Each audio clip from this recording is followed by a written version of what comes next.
In November 1999, the quiet riverside town of Odi in the Niger Delta became the center of one of the darkest moments in modern Nigerian history. Within hours, soldiers stormed the town. Gunfire echoed through the streets. Homes were set ablaze.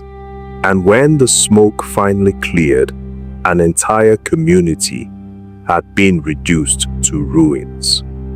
What really happened in Odi, and why did a military operation turn into a massacre? To understand the tragedy, we must first understand the region. The Niger Delta is the heart of Nigeria's oil industry. For decades, billions of dollars worth of crude oil had been extracted from the land and waterways of the region. Yet many of the communities living there remained poor, underdeveloped, and frustrated. Oil spills polluted rivers. Farmland became unusable. Fishing, the main source of livelihood for many families, began to disappear. Across the delta, anger and resentment were growing. In towns like Odi, youths increasingly protested what they saw as exploitation and neglect. Tensions between local communities, oil companies, and government authorities were steadily rising. Then, on November 4, 1999, a violent incident changed everything. A group of armed youths ambushed a team of police officers near the town. When the attack ended, 12 policemen had been killed. The brutal killing shocked the nation and sparked outrage within the federal government. Nigeria's president at the time, Olusegun Obasanjo, demanded that those responsible be handed over immediately. Authorities issued a warning to the community. The suspects must be surrendered. But days passed. No arrests were made, and tensions continued to escalate. Then came the decision that would change Odi forever. On November 20th, 1999, soldiers from the Nigerian army moved into the town. Residents later recalled hearing the sound of military vehicles approaching from a distance.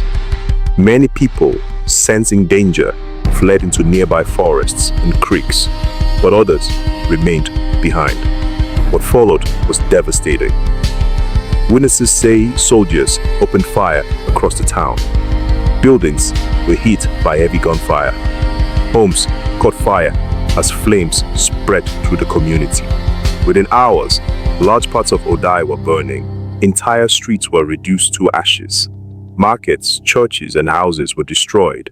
By the time the military operation ended, the once bustling town had been almost completely wiped out. Satellite images and photographs taken afterward showed an eerie landscape of destruction. The scale of the devastation shocked many Nigerians. Human rights organizations, including Human Rights Watch, condemned the operation. They described it as collective punishment against civilians. To this day, the exact number of people who died remains unclear. In 2013, Nigeria's Federal High Court of Nigeria delivered a landmark ruling. The court held that a military invasion violated the fundamental rights of the people of Odi. It ordered the federal government to pay billions of naira in compensation to the community. Today, the town of Odi has been rebuilt. New houses stand where ashes once covered the ground. Children now play in streets that were once silent after the violence. But for many residents, the memories remain.